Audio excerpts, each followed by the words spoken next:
Hello again. Many of us think that things in Britain have got into a bit of a mess over the last 50 years or so, perhaps even longer. Young women choosing to have their breasts amputated.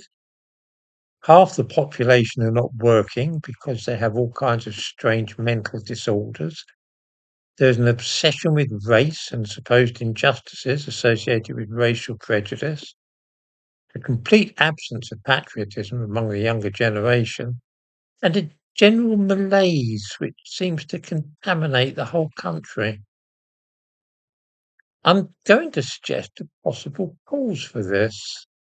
I believe that there is a natural order to humanity, and that for some decades now we have been struggling to overturn this order and replace it with a new framework, one which we have ourselves devised and are trying to impose upon the world.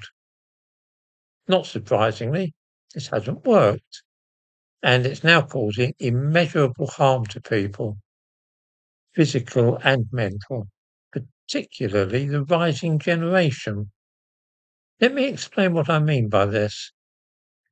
Women and men are different, not just physically, of course, but also psychologically.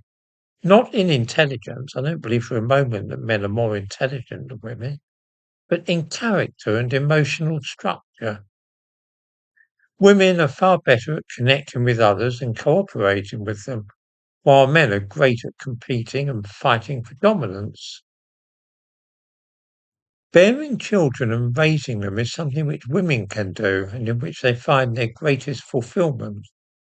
Even when women qualify as doctors or chemists or physicists, they're very keen on only working part-time because they wish to see a lot of their children. This isn't nearly so important for men. We pretend that this isn't so and that women must be coal miners or work on oil rigs, fly fighter planes. Most women would rather be nurturing children than doing these things. They have been pressured and brainwashed, though, into seeing motherhood as second best, and being a mother and a housewife is now regarded as an inferior and second-rate lifestyle for women, whereas in fact it is the most natural thing in the world for them.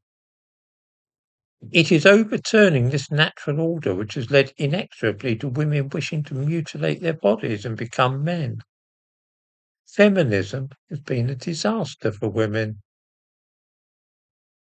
Another way that our society is fighting to overturn the natural order is in the mad obsession with ensuring that this or that profession or public body reflects the community which it serves, as we say these days.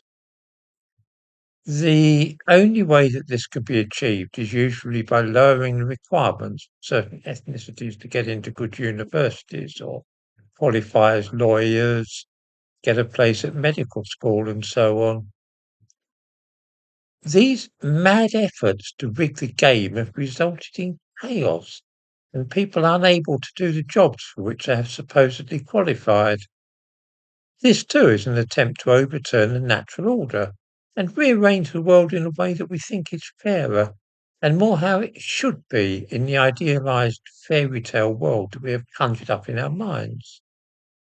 In other words, an awful lot of the problems we are now dealing with have been artificially created by trying to force humans to adapt to situations and positions for which they are not naturally suited.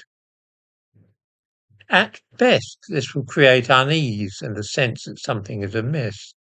At worst, though, it will cause neuroses and even psychosis as minds struggle to resolve the contradictions which they encounter, the difference between the way the world should be and the way it is.